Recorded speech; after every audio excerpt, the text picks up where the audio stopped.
All right, you guys, it's your girl Sandra D, the main event. Welcome to my channel.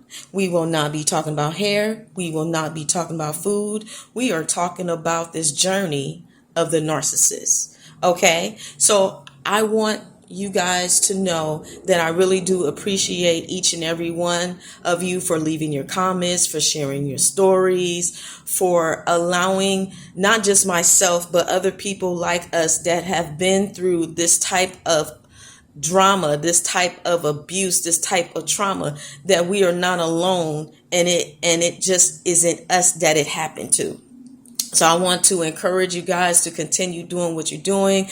I do read the comments. When I do get video requests, I do make sure that I make them. If I haven't gotten to your request yet, it's coming. Okay. Now let's jump into the topic of the day, which is talking about narcissist supply and what that means.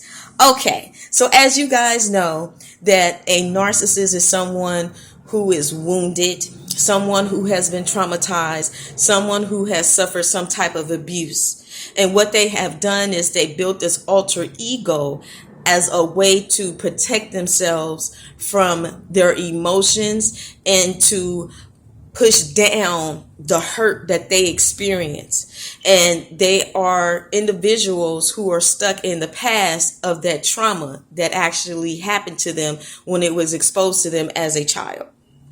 So when they grow up to be adults, they're not fully developed in knowing how to have a healthy relationship, which is why the relationships are often and always toxic. And they also know that you're destined for greatness and know that they would not be able to have an opportunity or a shot with you. So they have to mimic you and they have to mirror you and make a replica of who you are so that they can get into your good graces so that you will not see them as who they really are. Okay? Immature and a threat to your destiny. Okay, so when they're getting supply, these are the tactics that they will use by mimicking you and making sure that they are observing you so that they can mimic you and make a replica of you. So when they're introducing this wonderful person, who you're actually meeting is who you are. Okay, this is how the narcissist was able to get in good with you and how they were able to get you to drop your guard in the first place. Okay, so you're out with this wonderful person, and at this time you're actually in the love bombing stage. And during this time, this is when you're out with the narcissist and they're acting like they're attentive to the hearing of the words that are coming out your mouth, saying, yeah, I understand the words that are coming out your mouth, because what they're doing is getting all that juicy tea that you're giving to them, that you're pouring into the cup, and you sipping with them and you kicking with them at the same time. So what they're doing is making sure that they're keeping these mental memories of the things that you like and that you don't like, that are good, that are bad, that are ugly. Okay. You are giving them your life story. Okay. The beginning, the middle, and the end. So they know how to work you and how they're going to run their manipulation on you. Okay. Now, narcissists do not care what type of supply they get because they don't like to be alone, for one. Two, they go through a lot of supply because they know that their game that they're playing is not going to work on everyone. And another reason why they go through supply so quickly and so fast is because they get bored. Okay. Now, narcissists have this type of fantasy of the type of women that they want. Now, the fantasy that they're looking for, I'm sure you probably heard the word of primary supply or grade A supply or supreme supply, top shelf supply, whatever you want to call it. Okay. This is what I like to call sometimes the sugar mama.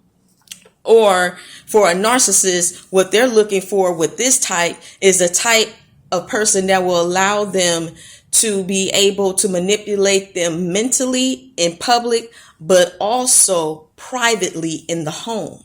So what they're looking for in their fantasy, when it comes to that type of high grade supply, they're pretty much they're looking for somebody that's like Anastasia Steele from 50 Shades of Grey. Now, even though that's fiction, that's what they're looking for. Okay. When they're looking for grade A supply. Okay. They're looking for that trophy wife, but they also looking for the freak in the bed, if you will. Now, the secondary supply that they are looking for, that's also fantasy, is what I told you guys. They're looking for someone that's a Stepford wife. Now, this is somebody that's more private in their private lives at home that they're looking for. This is the person that they're looking for to take care of the household, take care of the kids. You know, this person that's going to be nurturing, a mother-like type. Okay. But they also want to be a baby because they need for you to mother them too.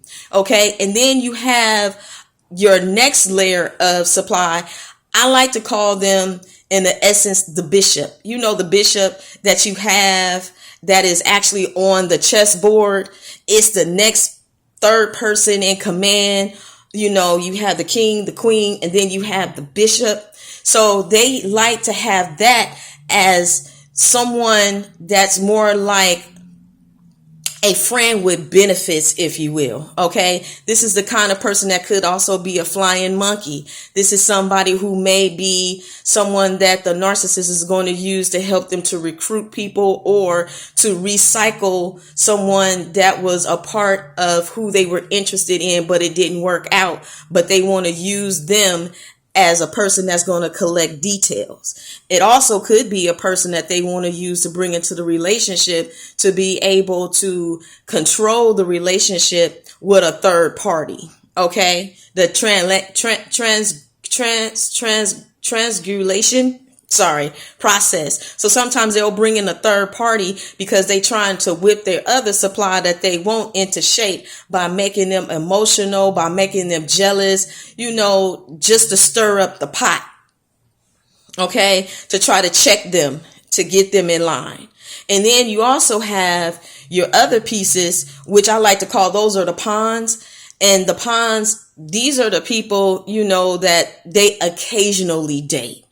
You know, these are the ones that, you know, are pretty much on standby. You know, like how when you waiting on your flight and sometimes that flight might be full or the flight got canceled and there's too many people on this flight, but then they have this standby flight, meaning that, you know, when the next flight comes available, they're going to try to squeeze you in. So this is what I consider another type of supply, because this supply is the one that's on standby. Someone that the narcissist wants to date in between time because he's bored or she's bored with the relationship, or they're in between supply and they just want to stack up what they're looking for so that they can fulfill their supply and demand. Okay. You have to remember that when you're receiving attention from a narcissist, they're not giving you the attention that you deserve. Okay. They will do that in the love bombing stage, but as the relation continues to progress, what they're actually doing is trying to transfer that hurt and that abuse and those wounds unto you. Okay. So that you will receive the mistreatment that they had when they were a kid, because they're trying to have a transfer of power. And this is how the narcissist is able to drain your energy.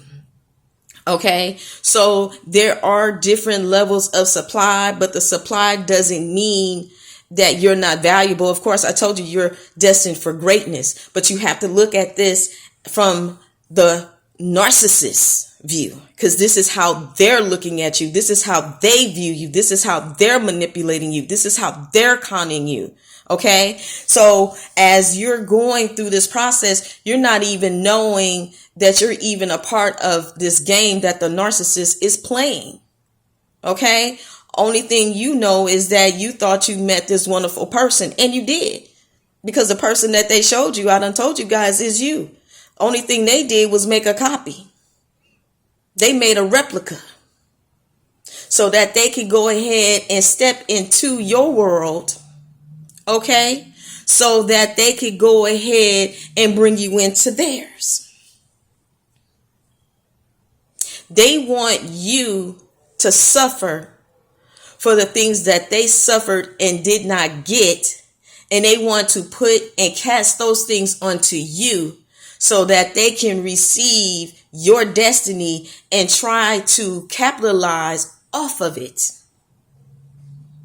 So don't think that because you're hearing all of these different stories and things in that nature that this narcissist is going to change. The only way a narcissist is going to change is if they deal with those hurts, those wounds, that rejection, and that void. And they're not going to be able to do that by sitting over here conning and deceiving people. Because those type of relationships to someone that is smart and as intelligent as you are, that is destined for greatness, that ain't going to work.